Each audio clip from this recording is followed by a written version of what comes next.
Bueno, nuevamente aquí estamos para lanzar la última conferencia del día, que va a estar a cargo de Carlos Chalico desde Canadá. El nombre de la conferencia es Ciberseguridad y Privacidad, Tendencias Globales y su Impacto en América.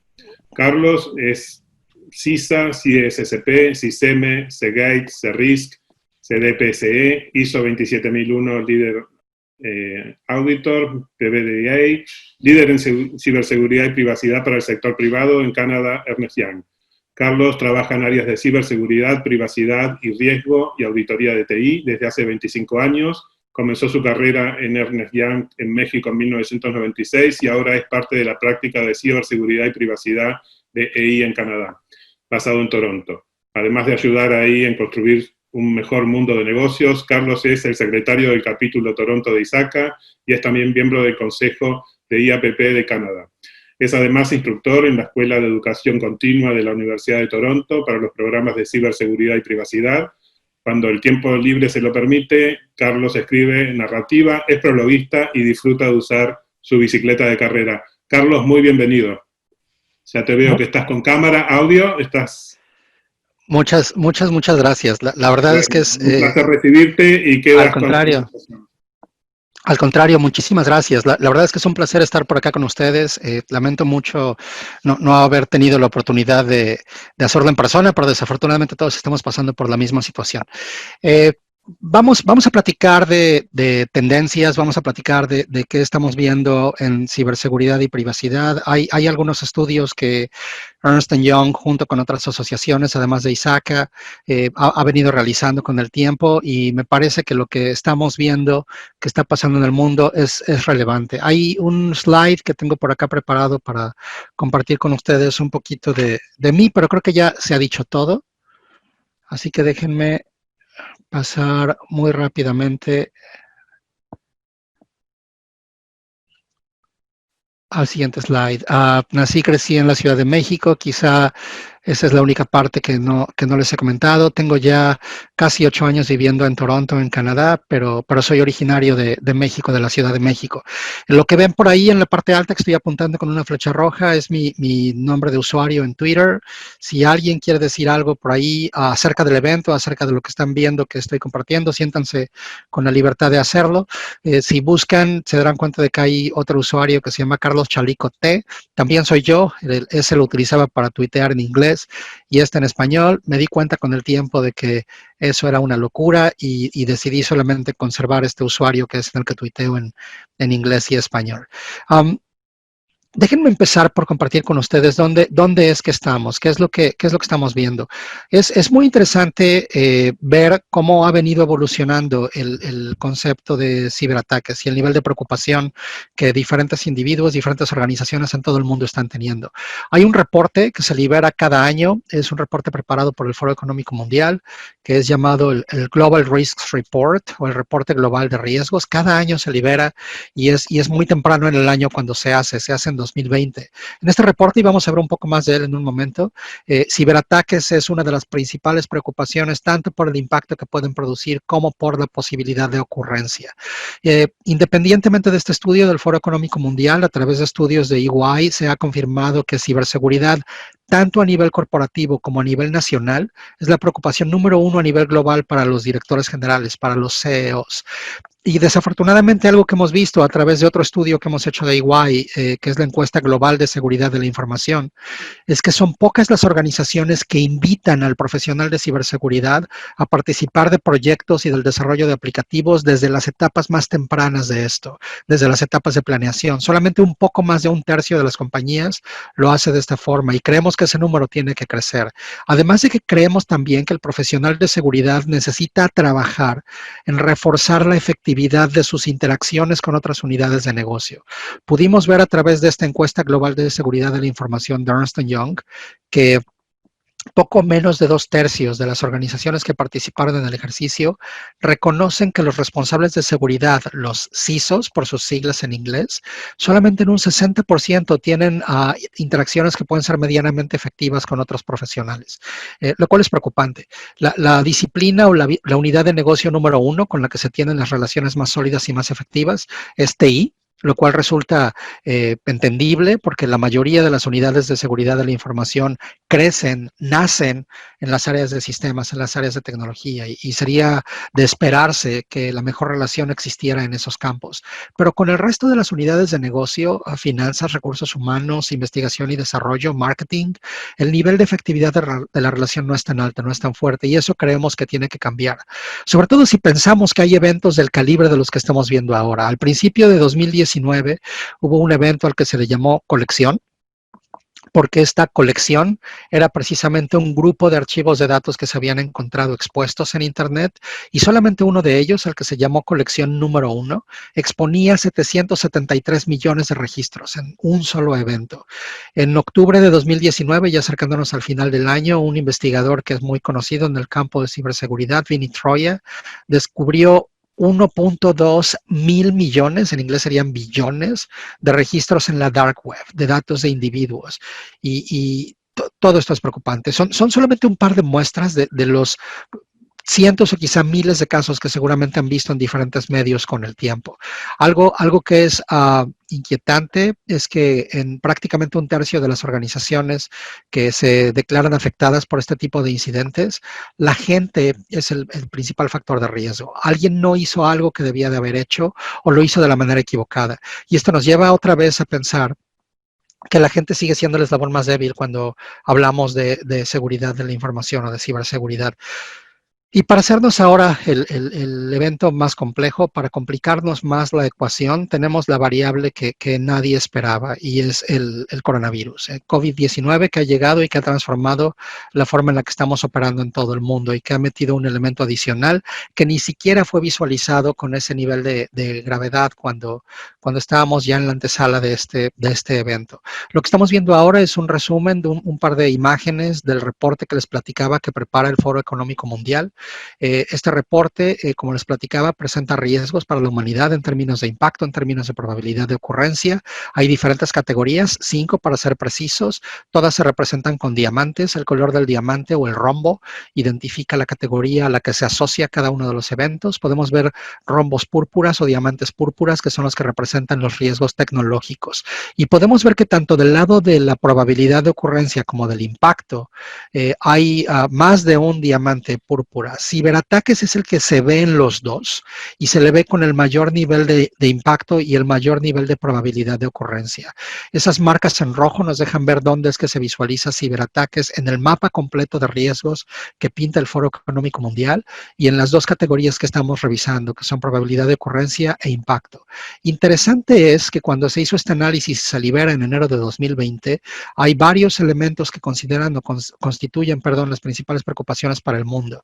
Y esta de acá, que se veía con un gran impacto, pero una probabilidad de ocurrencia ligeramente más baja, es precisamente el riesgo de una enfermedad infecciosa o de una enfermedad que pudiera estar impactando al mundo. Y desafortunadamente hoy estamos viendo que tenemos ese solo elemento transformando la forma en la que vivimos y hacemos negocios, y está, por supuesto, impactando todos los demás riesgos que vemos aquí. Esto nos lleva a pensar que un concepto que hemos venido manejando desde hace ya tiempo, que es a lo que llamamos la brecha o el gap de ciberseguridad, necesita ser un tema del que cobremos conciencia y que resolvamos de una manera más efectiva. Las compañías en el tiempo tienden a invertir en tecnología de la información con un comportamiento que podría verse reflejado en la línea que estamos viendo ahora en pantalla, en este ejemplo que podemos ver representado en pantalla.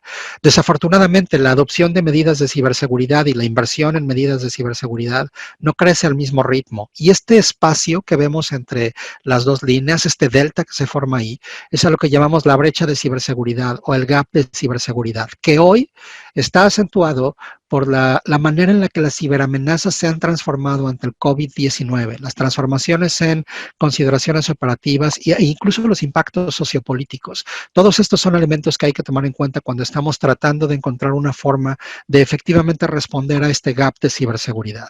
Ahora, solamente para no perder de vista un par de elementos que creemos son muy relevantes. Cuando hablamos de ciberseguridad, y hablamos de privacidad, hablamos de conceptos distintos, pero íntimamente relacionados. Privacidad se enfoca particularmente en proteger datos personales, datos que pertenecen a individuos, que pertenecen a personas como ustedes, como yo, y que nosotros le damos a organizaciones o a otros individuos para que manejen con un propósito específico. A eso se enfoca la privacidad y, por supuesto, la privacidad requiere de controles técnicos y de elementos tecnológicos que soporten la definición de medidas que protegerán estos datos personales. Es ahí donde se da la liga con ciberseguridad, que ciberseguridad tiene un espectro más amplio y que se encarga de proteger datos de todos los tipos, no solamente personales, pero de otros tipos también. Sin embargo, en este espectro están los personales y es por eso que existe esta combinación. Más de una vez lo voy a mencionar en esta presentación y es porque creemos que es así de relevante.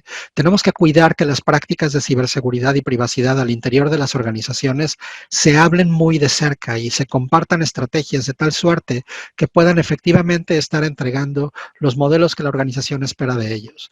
Hay un reporte que es del que quiero compartirles hoy algunos datos que nos parece relevante, que es preparado año con año desde hace 5 años entre Ernst Young y la IAPP. La IAPP es la International Association of Privacy Professionals. Este reporte, que arranca en 2015, se enfoca en profesionales de privacidad de la base de datos de esta organización, de la IAPP, e invita a contestar una encuesta en línea. En este reporte que se liberó a finales de 2019, antes de que entráramos todos en esta situación de emergencia por el COVID-19, se colectaron 370 respuestas. Vamos a ver cómo se percibía el ambiente de privacidad y la oficina y la práctica de privacidad y cómo se ve después, porque hay otro estudio que vamos a revisar también rápidamente hoy, que analiza lo que está pasando en las organizaciones después de que COVID-19 está ya siendo parte de nuestras vidas y cómo es que las organizaciones tienen que responder. El primer elemento que arroja la encuesta a mí me pareció muy interesante y tiene que ver con el nivel de satisfacción que los profesionales de privacidad tienen. Y estoy seguro de que eso pasa también con la comunidad de ISACA hoy, que incluye también privacidad dentro de las designaciones que ofrece. Cuando en este estudio volteamos a preguntarle a los profesionales de la privacidad qué tan satisfechos estaban con sus trabajos, nos encontramos con que prácticamente el 82% respondió que están satisfechos o muy satisfechos. Esto quiere decir que solamente un 18% podría estar insatisfecho o en medio de las dos, ni satisfecho ni insatisfecho. Antes de COVID-19, el 45% de los profesionales de privacidad esperaban crecer dentro de sus organizaciones, esperaban que su carrera los arrojara hacia adelante. La situación ha cambiado ligeramente o quizá no tan ligeramente en diferentes escenarios, lo vamos a ver un poco más tarde, pero esta es la situación que percibían los profesionales de privacidad. ¿Dónde se ubica la función de privacidad? Y quizá esto tenga que ver también un poco con el distanciamiento que a veces parece existir entre el profesional de ciberseguridad y el profesional de privacidad. El profesional de privacidad generalmente le reporta al área legal. Generalmente tenemos abogados, especialistas en leyes encargándose de las oficinas de privacidad. Puede ser que el respaldo académico y los estudios que tiene un profesional de privacidad contra los que tiene un profesional de ciberseguridad, que tradicionalmente podríamos encontrar a un ingeniero en ese campo, sea uno de los elementos que impiden que las relaciones sean efectivas. Pero otra vez, necesitamos trabajar, ayudar y romper estos hilos para que estos profesionales puedan trabajar de forma más efectiva e integrada. Si comparamos cómo se ven estas dos posiciones, podemos ver que solamente en un 39% el profesional de seguridad y el de privacidad parecen estar a un nivel equivalente. En un 24% de los casos, el responsable de privacidad tiene una posición más junior que el de ciberseguridad y solamente en un 9% de los casos el responsable de privacidad está por arriba del responsable de seguridad. Esto pareciera señalarnos que el responsable de seguridad de la información tiene en mayor número de casos la posibilidad de estar en un nivel más alto en la jerarquía organizacional, lo cual puede ser de mucha utilidad para el responsable de privacidad y es una excusa más para trabajar juntos. Algo que también ha llamado mucho la atención es que básicamente 2/3 de las organizaciones tienen a gente que está trabajando en privacidad mientras ejecuta otras funciones. Quizás hace privacidad y propiedad intelectual o algunas otras consideraciones legales o de otro tipo si es que no lo reporta directamente a la oficina legal. Pero solamente un tercio aproximadamente de las organizaciones tienen a gente que está 100% dedicada a atender temas de protección de datos personales. Si ustedes ven en el diagrama que estamos apreciando ahora en pantalla, el número ha crecido un poquito de 2017 a 2019, pero ha sido realmente marginal. Tenemos 2/3 de organizaciones que tienen a gente que le dedica tiempo a privacidad mientras lo combina con otras funciones. Ahora, un reto que tenemos siempre y que, como lo veremos más adelante, también está siendo aún más acentuado con la situación de COVID-19 que estamos experimentando, es el tema presupuestal. Solamente un tercio de las organizaciones reconocen que lo que tienen de presupuesto para la oficina de privacidad es suficiente. 45% dicen que más o menos está por debajo de lo que esperan. 17% dicen que está muy por debajo de lo que esperan y solamente un 5% en 2019 dijo que estaba por arriba de sus expectativas. Había un optimismo presupuestal antes de COVID-19 y había una expectativa de que el presupuesto se iba a incrementar en 2020, al menos en un 55% de los casos. Hoy sabemos que la realidad está siendo diferente y veremos en un momento en el otro estudio cómo es que este comportamiento se está dando. ¿Qué prioridades tienen las oficinas de privacidad, las oficinas de protección de datos personales? Definitivamente cumplimiento es la número uno y cumplimiento se convierte en un tema mucho más sensible cuando la organización tiene interacciones con residentes de la Unión Europea, lo que significa que deben de cumplir con el Reglamento General de Protección de Datos o el GDPR por sus siglas en inglés. Cuando esto pasa, la prioridad número uno es cumplimiento con el GDPR. Sin embargo, después de las consideraciones de cumplimiento, tenemos responder a las expectativas de diferentes interesados de negocio, stakeholders, y proteger los datos contra ataques y amenazas. Vamos a ver en un momento más cómo estos elementos cambian un poco después de COVID-19, después de que se declara este estado de emergencia. Pero antes del evento, así era como se veían las prioridades. Ahora, algo que es muy interesante es que pareciera por los diferentes estudios que hemos venido realizando que el oficial de privacidad o el responsable de protección de datos personales tiene con más frecuencia acceso al board, a la plantilla de directores del más alto nivel, para platicarles de los problemas que están enfrentando, de las brechas que se están dando. Y los temas que se comparten típicamente con esta planilla de directivos son los que se pueden ver ahora en pantalla. Si está habiendo alguna fuga de datos, si hay un data breach, es la primera actividad que se está reportando. ¿Cuál es el estatus de cumplimiento, el estado de cumplimiento con regulaciones locales o con el GDPR, si es que se tiene que cumplir con él? ¿Cuáles son los indicadores de desempeño del programa de privacidad y algunas otras iniciativas? Estos son los tópicos que se discuten con ellos. El oficial de seguridad de la información también debe de ir al board y los datos de los que debe de hablar en muchas ocasiones se relacionan con estos.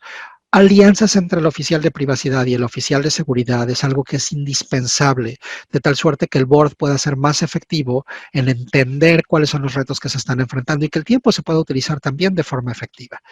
Algo que llama mucho mi atención es cumplimiento.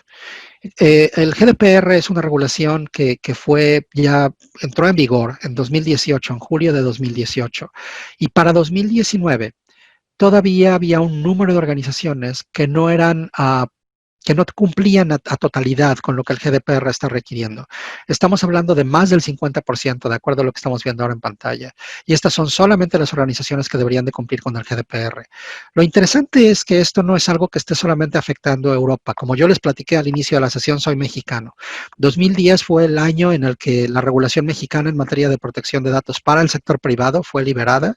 Y hoy, a 10 años de distancia, todavía hay organizaciones que no están cumpliendo con esa regulación. Vivo en Canadá, como ya lo saben. Soy ciudadano canadiense desde hace ya un par de años también, además de mexicano. Y algo que ha llamado poderosamente mi atención es que la regulación canadiense en materia de protección de datos personales para el sector privado entró en vigor en 2002, si no me equivoco.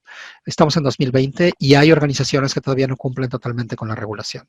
El tema de cumplimiento es uno de los principales motores cuando pensamos en la definición o reforzamiento de seguridad de la información y privacidad, pero pareciera que hay muchas organizaciones que no están respondiendo de manera efectiva a él. ¿Qué pasará? Veremos, como ya hemos visto algunas, sanciones impuestas, sanciones importantes impuestas a organizaciones por efectos de incumplimiento. Lo hemos visto en Europa, lo hemos visto en México, lo hemos visto en otros países. No dudo que eso pueda pasar en Canadá en el muy corto plazo y en otros mercados. Tendríamos que pensar en que cumplimiento es importante, sí, pero más allá de cumplimiento, algo que tenemos que pensar también es cómo estamos dándole a los stakeholders, a nuestros socios de negocio, a nuestros clientes, vendedores, cómo les estamos dando la confianza de que hagan negocio con nosotros y no protegemos datos adecuadamente. ¿Cuáles son los retos que se están enfrentando cuando se tiene que cumplir con el GDPR? Los que vemos ahora en pantalla, los más significativos.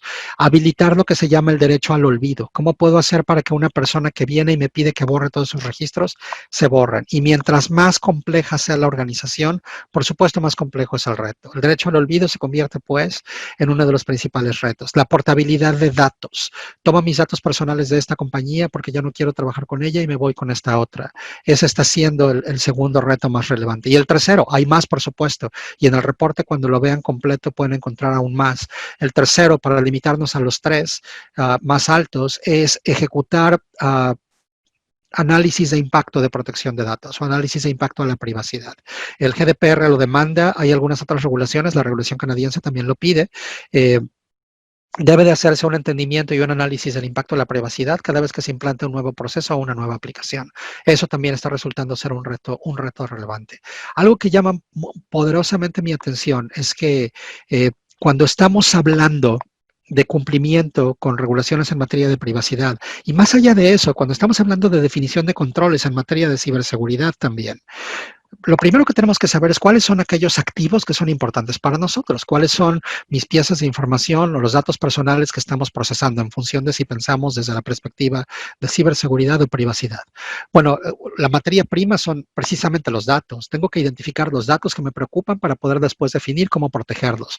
No puedo proteger de manera efectiva algo que ni siquiera puedo identificar.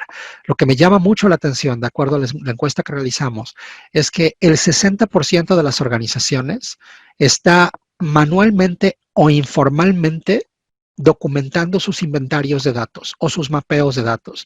Yo no me imagino organizaciones enormes como las que hoy tenemos, de diferentes sectores, el sector financiero, del sector de ventas al mayoreo o al menudeo, del sector telecomunicaciones, haciendo esto de manera manual. Es importante que pensemos como organizaciones en identificar cómo podemos ser efectivos en hacer esto. Ahora, lo cierto es que las oficinas de privacidad podrían utilizar varias de las herramientas que se utilizan en la oficina de ciberseguridad para ser efectivos en el mapeo de datos y ser efectivos en el entendimiento de los flujos de datos personales. Otra razón más para tener a estos dos actores trabajando de forma colectiva. Es algo que necesita ocurrir. Y también algo que ha venido evolucionando de forma muy interesante y a pasos agigantados en los últimos, diría, 10, 15 años, es lo que nosotros llamamos la empresa extendida. La empresa extendida es el ecosistema que creamos cuando consideramos parte de nuestra empresa, no solo a nuestra organización, sino a todos aquellos otros con los que interactuamos e intercambiamos datos. Llámense clientes, vendedores, socios de negocio, reguladores, cualquiera con el que estamos intercambiando datos. Estos terceros con los que tenemos que estar intercambiando información. Bueno, necesitamos definir cómo es que vamos a asegurarnos de que aquellos terceros, dicen en el slide vendedores, pero yo me atrevo a decir terceros en general, están protegiendo la información que necesitamos que se proteja. 94% de las organizaciones que respondieron a esta encuesta dijeron que confían en las cláusulas contractuales. No está mal, las cláusulas contractuales se convierten en la plataforma, en el instructivo que va a definir cómo vamos a manejar y conducir nuestras relaciones.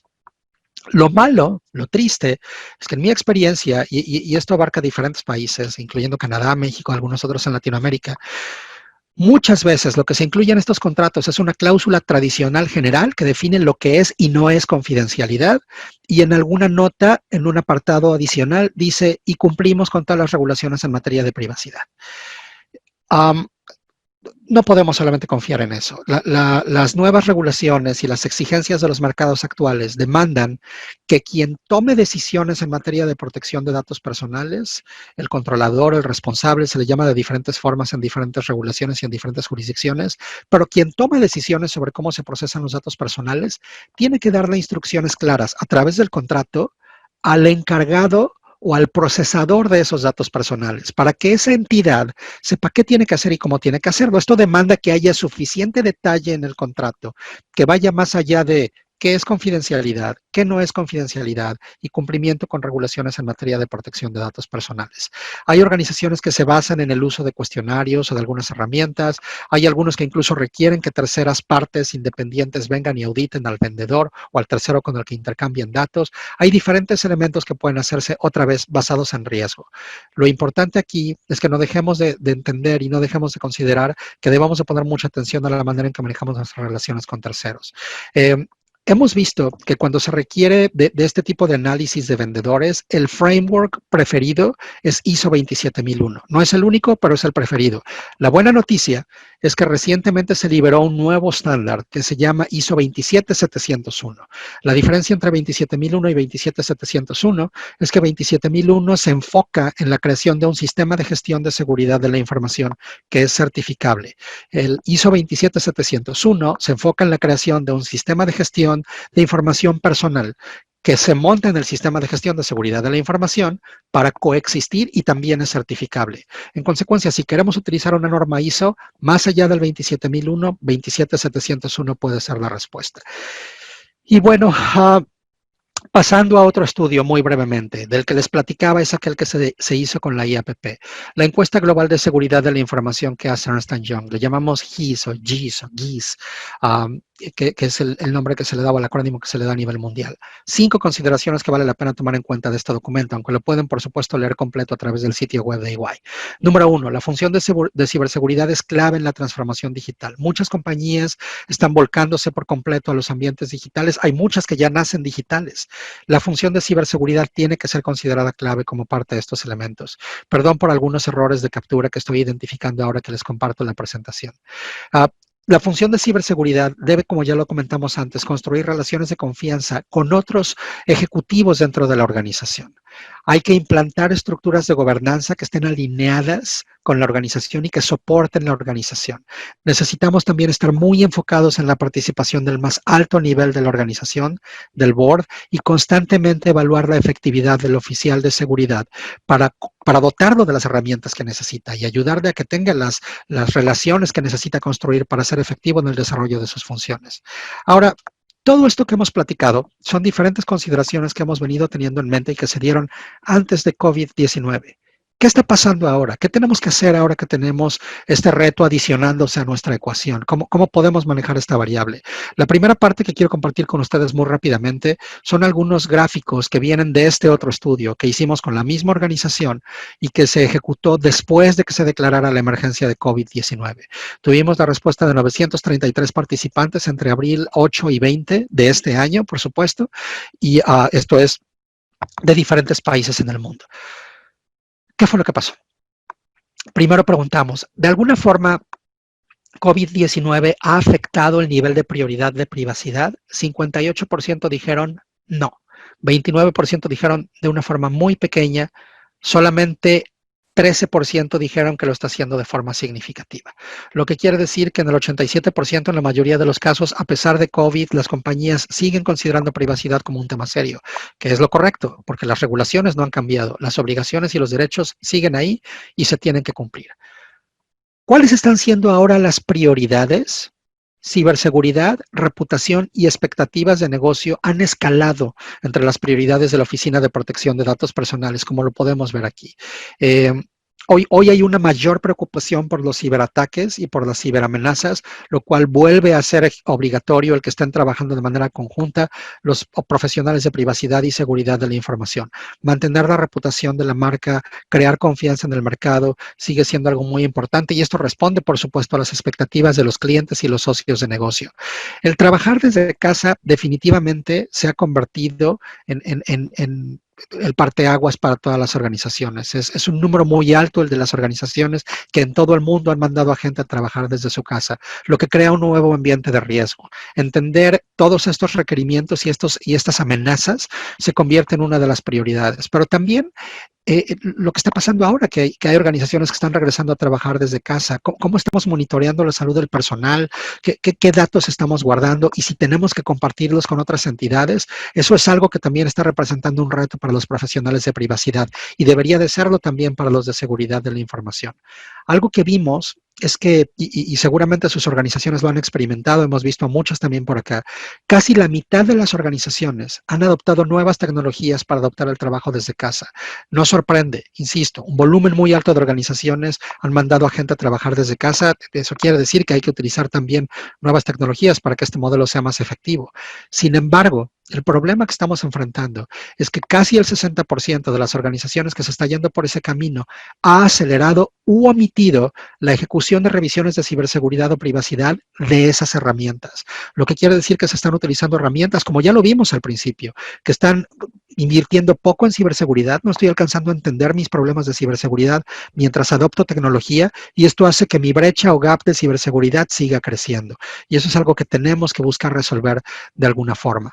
Algo que es positivo, como sea, a pesar de este reto que acabamos de describir, es que más de la mitad de las organizaciones creen que el equipo de privacidad no se verá disminuido como consecuencia de la crisis desatada por COVID-19. ¿Se acuerdan que cuando hablábamos de los números y las tendencias antes de COVID-19, los profesionales de privacidad con mucho optimismo hablaban de ver un crecimiento en su carrera y hablaban de ver un crecimiento en presupuestos? Hoy ya no se habla de un crecimiento y se habla de mantener los números que se tienen. Y hay desafortunadamente un número de organizaciones que no están seguras de si eso va a pasar o va a poder mantenerse. ¿Qué se espera que pase en el presupuesto en materia de privacidad? Y como lo veíamos más temprano, 55% de organizaciones antes de COVID-19 esperaban un incremento en sus presupuestos. Hoy, 48% esperan que no se reduzca. Creen que no se va a reducir y se va a mantener al nivel que está. Hay un 33% que creen que se va a reducir de una forma pequeña y hay un 18% que creen que el impacto puede ser ligeramente más grande. La situación se ha transformado y hoy tenemos que ser creativos porque tenemos que hacer más con menos. Tenemos que buscar ser más efectivos, identificar nuevos riesgos y responder a esos riesgos con la misma o una menor cantidad de recursos. Pero ¿qué retos son los que estamos enfrentando en materia de protección de datos ante este escenario? Las ciberamenazas se han transformado y lo veremos en un segundo. Está habiendo consideraciones operativas que están transformando también nuestro ambiente y está habiendo definitivamente impactos sociopolíticos. ¿Qué pasa con las ciberamenazas? Algo que nosotros tenemos un equipo de inteligencia que ha estado monitoreando cambios a nivel mundial y hemos visto un cambio en el comportamiento de los atacantes para esparcir el código malicioso. Hemos visto un incremento significativo en las campañas de phishing. Hemos visto que COVID-19 es continuamente utilizado como carnada para poder atraer a la gente y robar datos financieros o datos personales. Cualquier elemento que le permita al atacante alcanzar a tener acceso a la información que están buscando va a ser de valor para ellos. Un ejemplo que es bien interesante, el Centro para el Control de Enfermedades en los Estados Unidos, CDC, por sus siglas en inglés, por supuesto es un actor activo que ha estado esparciendo información no solamente para los Estados Unidos, sino para el mundo en materia de combate contra el esparcimiento de COVID-19 o el contagio de COVID-19. Desafortunadamente se ha convertido en uno de los principales focos de ataque para los cibercriminales. Y algo que hemos visto es que aunque el dominio oficial es cdc.gov, como lo pueden ver en pantalla, ha habido un incremento significativo en correos electrónicos y comunicados que utilizan URLs apócrifos como cdc.org o cdcgov.org. De la misma forma, esto puede estar pasando en Uruguay con dominios de autoridades uruguayas, ha pasado en otros países y es algo de lo que tenemos que estar muy alerta. En consecuencia, hay que trabajar mucho con nuestra gente para ayudarles a entender que la posibilidad de que reciban correos pidiéndoles información de credenciales o a lo mejor donaciones para fondear supuestos ejercicios de investigación para desarrollar vacunas no son legítimos y deben de ser muy cuidadosos en no responder a estos comunicados y no abrir ligas que vengan asociadas a estos comunicados. ¿Cómo se pueden ver estos ataques? La verdad es que es algo muy tradicional como pasa en los ataques de phishing. Podemos tener código malicioso que esté asociado a un documento de Microsoft, a un archivo de Word, a un archivo de Excel, o podemos tener mensajes que estén aparentando desarrollar una campaña que va a ayudar a prevenir el contagio de COVID-19. Lo que estamos viendo es que desafortunadamente las ciberamenazas no disminuyen en un escenario pandémico como el que estamos enfrentando. Y es que desafortunadamente, como ya lo comentamos antes, muchas organizaciones hoy están transformando su forma de operar. Hay quienes están haciéndolo totalmente desde casa, hay quienes ya tienen entornos mixtos, hay compañías que han dicho que ya la gente no va a regresar a las oficinas, no va a regresar a los edificios. Y este trabajar desde casa ahora hace que la información se exponga a diferentes elementos de riesgos. Otras redes públicas, nubes públicas, herramientas de colaboración de diferentes tipos, Teams, mismo Zoom, WhatsApp y diferentes ambientes que los usuarios simplemente utilizan en su día a día. El uso de dispositivos electrónicos personales para poder soportar procesos de negocio también se está dando. Y las oficinas personales y ambientales que ahora se han combinado, en algunos casos pueden soportar simultáneamente personas trabajando para diferentes organizaciones. En Canadá es un país en donde recibimos constantemente gente de otras regiones del mundo, de otros lugares del mundo. Y en consecuencia es muy común tener principalmente a gente joven compartiendo departamentos, cada uno de ellos trabajando para diferentes compañías. Ahora que están todos trabajando desde casa, tienes una oficina que está integrando a diferentes profesionales, pero de diferentes organismos y que están utilizando información con diferentes niveles de sensibilidad. El nivel de riesgo en consecuencia es distinto. Y en consecuencia los equipos de ciberseguridad y privacidad deben de trabajar juntos para poder ser efectivos en el mensaje que tienen que dar. Pero eso implica que no solamente trabajen juntos entre ellos, sino que también busquen alianzas con otros, como ya lo hemos dicho. Y un jugador clave en este proceso es recursos humanos. Hablar con ellos para ser efectivos en la forma en la que el mensaje tiene que entregarse y en lo que tenemos que hacer es algo que se considera clave y que deberíamos de estar reforzando constantemente. Tenemos que tener en mente que a pesar de todos estos retos, el cumplimiento con regulaciones en materia de privacidad no cambia bajo las consideraciones o las circunstancias que estamos enfrentando. Y es que desafortunadamente puede pensarse que durante crisis de gran escala, las libertades civiles pueden ponerse a prueba y los derechos humanos pueden convertirse en un blanco no deseado. Otra vez les ofrezco una disculpa por los errores de captura. En la traducción, desafortunadamente, se escaparon por ahí algunos temas. Pero pareciera ser que algunas organizaciones piensan que el estrés que están enfrentando puede justificar el que se relaje el cumplimiento, no solamente con regulaciones en materia de privacidad, sino con otro tipo de regulaciones. Y la verdad es que no, porque las regulaciones en materia de privacidad ahí están y las regulaciones no cambian. De hecho, hay consideraciones específicas en muchas regulaciones que dicen cómo se debe de tratar temas como el consentimiento en situaciones de emergencia. Y hay algunas consideraciones administrativas que pudieran ser más relajadas. ¿A qué me refiero? Si de repente una organización va a una oficina de protección de datos personales, discúlpenme, a una oficina de regulación de protección de datos personales con la autoridad a ejecutar un trámite, quizá ese trámite administrativo tome un poco más de tiempo de lo normal por las consideraciones que estamos enfrentando. Pero eso no significa que los derechos cambien o que las obligaciones cambien. Y es lo que podría causar confusión. Tenemos que mantener en mente que nuestras obligaciones en materia de protección de datos personales se mantienen sin modificaciones. Las organizaciones, en consecuencia, tienen que entender con claridad qué obligaciones tienen, pero también qué actividades de procesamiento están ejecutando para entender cómo es que tienen que proteger sus datos personales. Algo que me ha gustado mucho y creo que esta es una buena oportunidad para recordarlo. Hay un libro escrito por Albert Camus, francés, llamado La peste en español, en el que se pinta una situación similar a la que estamos viviendo. Hay una ciudad ficticia en Francia que está pasando por el azote de una enfermedad altamente contagiosa y también con un índice de mortalidad muy alto que tiene a toda la población enfrentando retos serios. Hay un doctor, el doctor Riol, que es uno de los personajes principales, que en algún momento de la historia dice: todo esto que estamos enfrentando ahora no se resuelve con heroísmo. Esto es un asunto de decencia. Puede parecer una idea ridícula, pero el único camino para luchar contra la peste está en la decencia. Y entonces otro personaje le pregunta al doctor, ¿qué es decencia?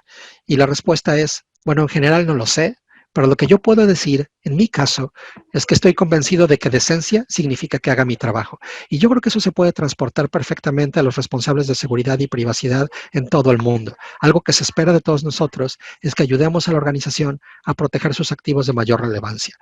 ISACA recientemente lanzó un estudio muy interesante que nos habla precisamente de este tipo de situaciones. Y para hacer la historia corta en este estudio, aunque se merece por supuesto que le dediquen el tiempo para darle un vistazo, se reveló que el número número de ataques está creciendo, como lo habíamos comentado hace un momento, y estamos viendo que la cantidad de riesgos que se están enfrentando en esta transformación que estamos teniendo en nuestro ambiente de negocios y en nuestra vida diaria, es algo que simplemente está aquí y es algo con lo que vamos a tener que estar viviendo.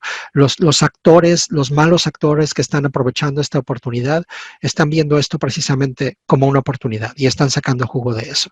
Hay otra organización que se llama ISF, el Foro de Seguridad de Internet, eh, que ha liberado también 10 tips para poder proteger el trabajo en casa. Me parece muy interesante que los veamos muy rápidamente. Número 1, escoge el ambiente adecuado. Asegúrate de que estás trabajando en un ambiente que te da un nivel de protección mínimo, que es un ambiente cerrado.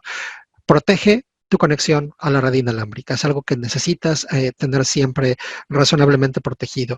Cambiar las contraseñas que vienen de fábrica y darle un nivel de protección que impida que alguien más pueda tomar control de tu red inalámbrica. Utiliza contraseñas robustas. Hay diferentes consideraciones para construir una contraseña robusta y hoy más que nunca tenemos que hacerlo. Me atrevería a decir, no estoy seguro de que venga más adelante, pero me atrevería a decir, tenemos que buscar el uso de multifactor de autenticación cada vez que se pueda. 2 factores o más, dependiendo del tipo de escenario que estamos enfrentando.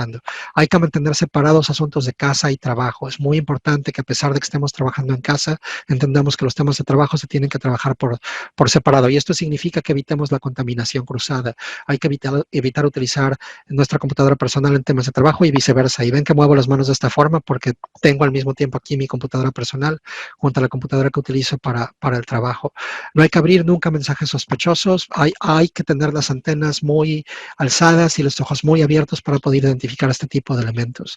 Hay que identificar y evitar mensajes falsos relacionados con COVID, como ya lo mencionamos más temprano. Las llamadas tienen que mantenerse privadas. Ahora que estamos trabajando desde casa, es importante no salir a la terraza a tener una llamada de un tema sensible con un cliente o al patio o al jardín, de tal suerte que esto se mantenga en un ambiente seguro y en un ambiente protegido. Hay que proteger la cámara web, asegurarnos de que no está prendida cuando no deba de estarlo y de que la información que se va a nuestro alrededor no está revelando nada que sea sensible de nuestra persona, de nuestra organización o de los clientes con los que trabajamos. Proteger dispositivos cuando terminemos de trabajar, apagarlos por completo, cerrarlos y asegurarnos de que no quedan disponibles para nadie. Es nuestra casa, sí, pero de cualquier manera tenemos que ser muy cuidadosos con lo que estamos haciendo y cómo lo estamos haciendo. Esto nos debe de llevar a tratar de empujar la idea de que la organización, nuestra organización, sea una organización resiliente, que sea una organización capaz de salir de retos y mantenerse a flote cuando se están presentando situaciones adversas como esta. Este slide que está en la presentación, que se pondrá a su disposición, tiene ligas a diferentes piezas de información, estas vienen de Ernst & Young, que creo que tienen contenidos que pueden ser valiosos para crear el concepto de la organización resiliente. Los invitaremos a que vayan a ella y la revisen para que puedan encontrar estos elementos adicionales. Y proveyéndoles también de más información, preparamos esta colección de ligas que los puede llevar a los diferentes espacios que tienen diferentes organizaciones y SACA incluida, por supuesto, sobre COVID-19. ¿Qué sugieren estas organizaciones? ¿Qué creen que debe de hacerse para responder de manera efectiva a COVID-19? Algo que incluimos también, porque nos parece relevante, es la liga al espacio que diferentes reguladores, incluyendo la Autoridad de Protección de Datos Personales en Uruguay, sobre cómo deben de protegerse datos personales, qué consideraciones deben de tomarse en cuenta ahora que estamos pasando por este reto en particular.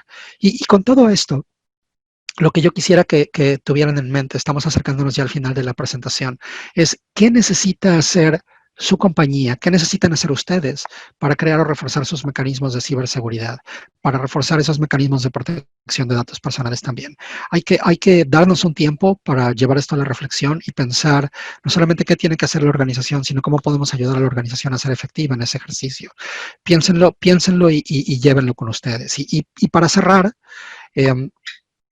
algo que hemos venido viniendo en la firma en Ernst & Young es qué tenemos que hacer para responder a este reto en 3 diferentes momentos. ¿Qué tenemos que hacer ahora que estamos enfrentando esta situación en la que nuestro esquema de trabajo ha cambiado y nos ha mandado a la mayoría a trabajar desde casa? ¿Qué tenemos que hacer después cuando estamos regresando a las oficinas o combinando ambientes de trabajo otra vez? ¿Y qué tenemos que hacer más allá de eso cuando estamos enfrentando a los siguientes escenarios? Creemos que hoy hay que asignar los recursos que sean necesarios para soportar adecuadamente el trabajo desde casa, de una forma segura y de una forma que responda a lo que la organización necesita. Cuando comenzamos a regresar a oficinas, tenemos que planear cómo es que vamos a mantener el soporte al trabajo remoto seguro. Pero tenemos también que entender cómo lo vamos a balancear con aquellas operaciones o porciones de nuestro negocio que van a regresar a la oficina. ¿Cómo es que vamos a responder a riesgos en relaciones con terceros? Ya hemos visto que muchas organizaciones están utilizando nuevas herramientas para soportar el trabajo remoto. Hay que ver cómo se han incrementado nuestras relaciones con terceros y cómo en esa organización extendida estamos adecuadamente cuidando los activos que tienen que ser protegidos. Más allá de eso, tenemos que aprender a operar en este nuevo normal y tenemos que preocuparnos por definir una función de seguridad, una función de privacidad transformada y optimizada que soporte a la realidad operativa que cada uno de nuestros negocios tenga. Y solamente para dejar en sus mentes unas cuantas ideas para considerar cuando estamos administrando privacidad o ciberseguridad en estas circunstancias. Número uno, hay que centrarnos en las personas y esto aplica en todos los sentidos. Hay que centrarnos en los clientes para los que trabajamos, en los empleados que forman parte de la organización, en los socios de negocio, cómo es que estamos obteniendo datos de ellos y cómo los estamos procesando. Centrarnos en los individuos nos ayudará no solamente a tener un proceso más humano, sino que soporte la generación de confianza que necesitamos para mantener nuestras operaciones de negocio. Derechos y principios no cambian, como ya lo vimos. En materia de seguridad de la información, en materia de protección de datos personales, están ahí y están ahí para quedarse. Hay que identificar nuevos riesgos que este nuevo ambiente nos está trayendo y hay que ver cómo en equipo podemos responder a ellos. Hay que mantener a nuestra gente informada, hay que mantener a nuestra gente entrenada de cómo tiene que reaccionar a este tipo de eventos. Tenemos que dar el ejemplo desde arriba. Los líderes de las organizaciones necesitan mostrarle al personal que hay una preocupación legítima por temas de protección de datos, privacidad, ciberseguridad y, por supuesto, tenemos que monitorear constantemente los comentarios de la autoridad a efectos de entender cómo podemos soportar no solamente el trabajo dentro de nuestro ecosistema, sino en el ecosistema general al que pertenecemos como organización. Y con eso cierro la presentación, me pongo a sus órdenes. Si alguien está interesado en extender la conversación, por ahí pueden ver, ya les platiqué dónde pueden encontrarme en Twitter, por aquí tenemos un recordatorio de eso. Si alguien quiere conectar en LinkedIn, ahí está también mi nombre para que me encuentren de esa forma. Mi correo electrónico, el correo electrónico de la firma, también lo pueden utilizar cuando gusten. Y mi número telefónico, ese es el número telefónico en Toronto. Si quieren ponerse en contacto, yo por supuesto estoy a la orden. Y sin más, me gustaría abrir el espacio para preguntas. Por acá tengo un comentario Eso en el te iba a que todo comentar. muy bueno. Muchas gracias, Gracias. Carlos, por la ponencia. Hay un par de preguntas que estás teniendo ahora disponibles. Mil gracias, sí, perdón por la interrupción, sí. La primera es escribir el nombre del reporte de riesgo. Se los voy a escribir para que lo tengan todos disponibles. El primero es el Global Risks Report del Foro Económico Mundial. El segundo es el Global Information Security Survey de EY. Y el último es el Privacy Governance Report de la IAPP. EY.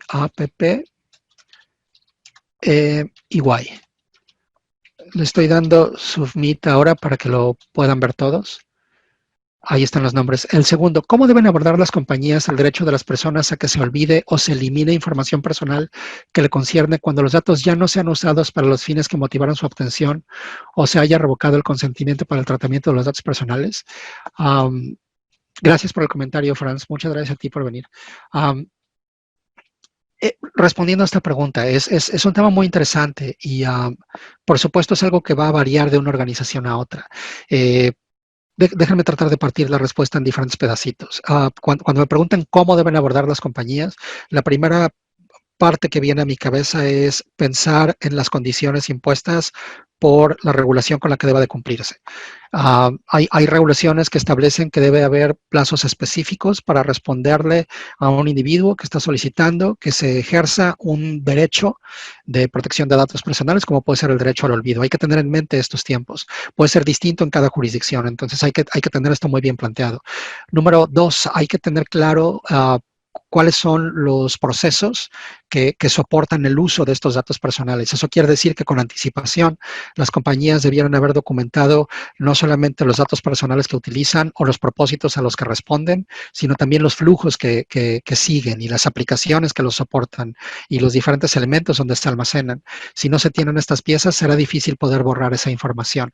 Y también habría que definir con anticipación, porque esto puede ser un reto, cómo es que se le va a presentar evidencia al solicitante o al titular que está requiriendo este ejercicio en particular, de que los datos han sido efectivamente borrados. Y un reto que puede ser interesante aquí es el extender esto a terceras partes, porque puede ser que en el procesamiento de datos personales no sea la organización la única que se encargue de procesar los datos, sino que porciones del proceso estén dadas a terceros, cuartos o quintos involucrados en esto, y habría que ver cómo es que todos ellos van a asegurarse de borrar los datos del individuo para poderle responder de manera efectiva. Con mucho gusto podemos extender esta discusión en otros foros o en otros espacios. Dice una pregunta más, ¿cómo cumplir con las reglamentaciones de datos personales en un país cuando los datos personales de sus empleados y o proveedores es almacenado en la nube en otro país? Es una muy buena pregunta. Y tenemos que entender desde la perspectiva del análisis de los procesos de datos personales que vamos a ejecutar, ¿cuáles son las jurisdicciones que estamos tocando? ¿Dónde es que reside el individuo? ¿Dónde es que reside también el que toma decisiones en materia de datos personales?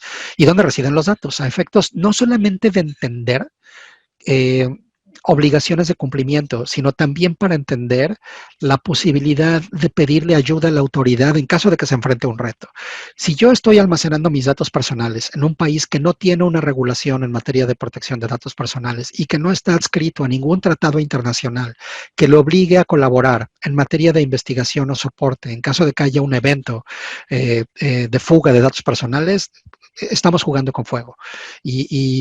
Y otra vez, no solamente es que tengamos que obedecer obligaciones de cumplimiento. Si de repente tenemos un problema y el proveedor, por la razón que sea, no nos quiere responder, no va a haber manera de que desde la perspectiva legal le exijamos que lo haga si no hay una regulación o un acuerdo entre países que obligue a que eso suceda. Habría que trabajar muy de cerca con el equipo legal también para entender en esta interacción con diferentes jurisdicciones cuáles son aquellas que resultan representativas para efectos de definir mis modelos de cumplimiento interno. Una medida muy conservadora que se sugiere en muchos casos, aunque no necesariamente es la más efectiva, es que cuando tengas estos escenarios multijurisdicción, identifiques cuál es la reglamentación más estricta de las múltiples jurisdicciones con las que tienes que cumplir y que te aboques en cumplir con esa regulación. Porque si cumples con esa regulación, automáticamente cumples con las demás. El reto es que el asunto no es tan plano. No necesariamente una jurisdicción va a ser en su totalidad más estricta que otras. A lo mejor la jurisdicción A es más estricta en materia, déjenme decir, de ejercicio de datos personales de parte de los titulares. Es muy exigente en ese sentido y ofrece poco tiempo a las organizaciones para responder a una petición. Pero hay otra regulación con la que también tengo que cumplir que es mucho más estricta en la definición de mecanismos de protección para los datos personales. Entonces no puedo decir voy a cumplir solamente con esta para cubrir a todas o con esta para cubrir a todas. Habría que hacer un análisis de las reglas específicas en cada regulación para identificar las diferentes obligaciones que hay, entender cuál es la que pide la vara más alta en materia de cumplimiento para cada una de esas reglas y desarrollar en consecuencia la estrategia de cumplimiento. Como sea, no nos liberamos del análisis y la definición de controles en función de esos. No veo otra pregunta más, pero no sé si tengamos alguna otra que yo no alcance a ver. Es la última, la de Adriana Cabrera. ¿Las mirado? Sí. Sí, es justamente la que estamos respondiendo ahora, de cómo responder con múltiples jurisdicciones. Los links que has dejado para los reportes, algunas personas no los están viendo, en todo caso después los copiamos y los hacemos disponibles para todos. Seguro que sí. Ya están disponibles ahora, me dicen desde Control que están disponibles para todos. Perfecto. Porque algunos no veían el link de los reportes, así que... Perfecto, perfecto. Bueno. Y como les decía, con mucho gusto me pongo a sus órdenes. Si hay alguien más que quiera continuar la conversación en Twitter, LinkedIn o por correo electrónico, siéntanse con toda la confianza de buscarme y con muchísimo gusto los ayudaré con lo que está a mi alcance. Fantástico, fantástico. Entonces, bueno, Carlos, nada, nos resta nada más que agradecerte tu presencia en el Congreso. La verdad que es un placer escucharte y estar dando tu mirada La verdad que la recibimos con mucho beneplácito. Muchísimas gracias de nuevo, y bueno, ya has puesto todos los contactos, la manera de contactarte, así que seguramente la gente te requiera, te buscará. Perfecto. Muchas gracias por todo. Gracias a ustedes por la invitación, que estén muy bien. Nos vemos pronto. Bueno, muy amable, gracias. Bye.